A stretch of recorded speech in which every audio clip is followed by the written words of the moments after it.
Bonjour à tous. La vidéo précédente, on a vu la cinématique du solide, on a déterminé les champs des vitesses et le torseur cinématique ainsi que le champ d'accélération.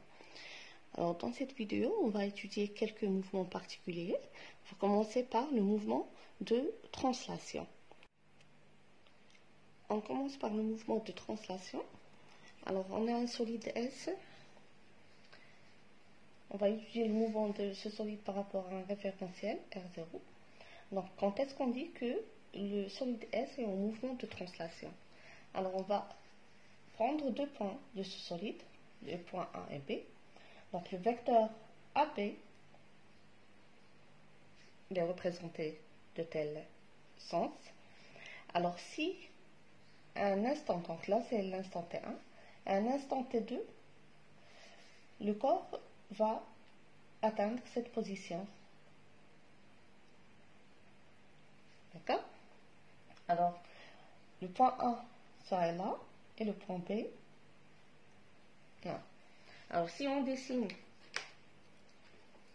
le vecteur AB, on va trouver que AB est le même dans l'instant T1 et l'instant T2. C'est-à-dire qu'il garde le même sens, la même direction et la même norme. D'accord? Donc, quels que soient les points A et B du corps, donc on a le vecteur AB reste constant, quel que soit le temps T. Alors, on va passer maintenant au type de translation. Alors, les types de translation qu'on a, ce sont la translation rectiligne, curviligne et circulaire. Alors, quand est-ce qu'on dit qu'on a une translation rectiligne? Alors, si on prend toujours deux points de ce solide, la trajectoire du point A va être une droite, et même la trajectoire de B, c'est une droite, telle que ces deux droites sont parallèles. D'accord? Donc, si je prends le cas de ce silo, je prends deux points qui appartiennent au silo. Donc, ces deux points décrivent une trajectoire rectiligne. Donc, on est en mouvement de translation rectiligne. Alors, pour la translation curviligne, donc on a un corps qui a cette forme. Donc, le point A aura une trajectoire curviligne, n'importe quelle trajectoire. Donc, de même, le point B aura une trajectoire curviligne. Si je prends par exemple le point B ici. Alors, le vecteur AB, il va garder la même direction et le même sens au cours de son mouvement. Donc, je prends le cas suivant. Donc, j'ai le stylo. Donc, il a un mouvement qui est curviligne.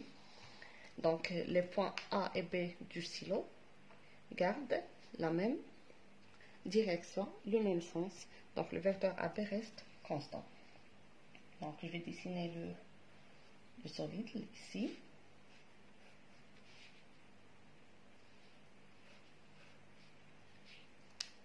Donc, le vecteur AB, il est le même en tout point, là, à tout instant. Maintenant, pour la rotation circulaire, donc, je prends le cas de la roue du cirque. Donc, on a un point A et un point B, par exemple, de la roue. Donc, le point A va dessiner un cercle du centre, par exemple OA, et le point B aussi, il va dessiner un cercle, mais dans ce cas de point OB, tel que si je prends le solide en ce point, à cet instant, donc là on aura le A, et là on aura B. Donc, pardon, là j'ai un peu déformé la trajectoire. Donc, le vecteur AB, il est parallèle à lui-même à tout instant. Donc, on a aussi d'autres mouvements, d'autres translations, qui sont la translation elliptique. Donc, lorsqu'on a une ellipse, il y a la translation sinusoïdale. Donc, c'est le même principe. Donc, toujours le vecteur AB, voyez, le vecteur AB, il garde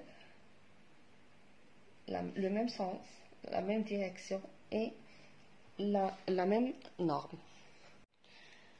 On va voir maintenant quelle est la relation entre les vecteurs A et B du corps S. Donc, on va utiliser la définition d'un corps en mouvement de translation. Alors, un corps est en translation si le vecteur AB est égal à un vecteur constant. On introduit la relation de Charles, donc on aura AO plus OB égale une constante. D'accord? C'est-à-dire que OB moins ON, c'est égal à une constante. Si on fait la dérivée, donc on va dériver cette relation.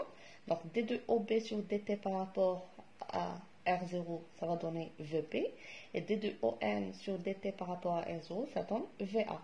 Et la dérivée de la constante, c'est 0. Donc, on obtient la relation entre les vecteurs VA et VB, donc ils sont égaux par rapport à R0. De même, si on prend deux points différents du corps, donc là, je vais prendre par exemple M et N. Toujours, on a le vecteur Mn reste constant au cours de la translation. Donc, on obtient la vitesse du point M, elle est égale à la vitesse du point N. Donc, ce qu'on peut déduire, c'est que le champ des vitesses, il est uniforme. Donc, si on utilise maintenant la relation de Varignon, donc on a VB, c'est égal à VA plus le vecteur rotation instantanée vectoriel AB. Donc, si VB est égal à VA au cours de la translation, donc c'est ce qu'on a, alors oméga vectoriel AB sera égal à 0. Ce qu'on peut déduire, c'est que oméga, il est nul, car le vecteur AB n'est pas nul. Donc, AB, il est différent de 0. Donc, ce qui va être nul, c'est oméga. D'accord? Donc, le torseur cinématique sera défini par un torseur couple. Donc, pourquoi un torseur couple? Parce que le vecteur oméga est nul. Donc, oméga, c'est égal à 0. Donc, on obtient VA égale à VB. Le champ des vitesses, il est le même en tout point. Alors, on va faire une petite remarque. Lorsqu'on a un mouvement de translation, la translation peut être soit uniforme ou bien variée, c'est-à-dire accélérée ou retardée.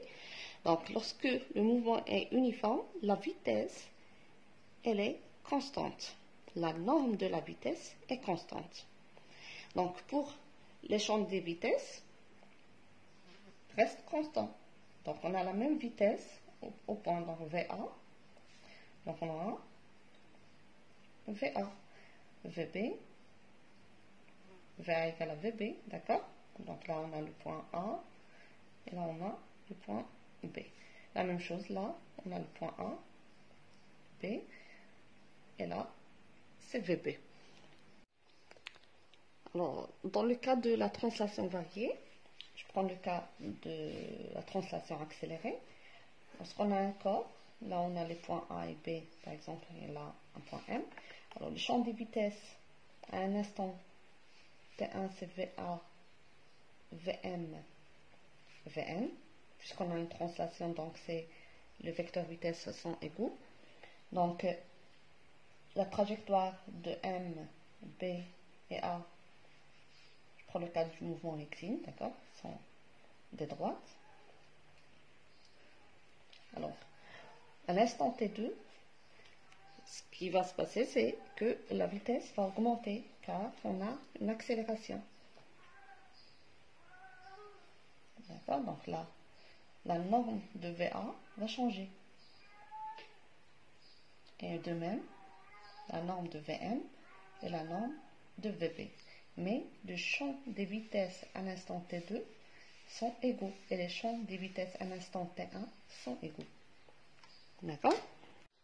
Alors, faites attention, lorsqu'on dit que le champ des vitesses est uniforme, ça ne veut pas dire que la vitesse, la norme de la vitesse reste constante. Donc là, on a deux types de mouvements, soit que ça soit uniforme ou bien accélérer ou décélérer. Alors pour l'invariance scalaire, ce n'est autre que oméga multiplié par la vitesse. Donc là, je n'ai pas écrit en quel point, car la vitesse est la même en tout point. Donc si j'écris VA par rapport à R0 ou VB ou VM, donc c'est la même chose. Donc oméga S par rapport à R0 sera égal à 0, tel que la vitesse n'est pas nulle, car c'est un torseur couple. Alors pour le torseur couple, il ne possède pas d'axe central. Donc cet axe central, il est appelé aussi l'axe instantané de rotation. Alors car l'axe central, il est défini tel que R, donc R est parallèle au moment à un point P, donc quel que soit P, appartient à l'axe central delta, donc R est parallèle à P. Dans ce cas, R c'est oméga, donc oméga parallèle à la vitesse, donc oméga il est nul. Donc puisque oméga il est nul, donc on n'aura pas d'axe central. Voilà, donc ce que vous devez retenir, c'est lorsque vous avez un mouvement de translation, le vecteur AB reste constant au cours du temps, quel que soit le type de la translation, et que le torseur couple qui décrit le mouvement de translation, il est défini par un torseur couple qui a les composantes oméga égale à 0 et VA égale à VB, ou bien la vitesse, le champ de vitesse est uniforme en tout point.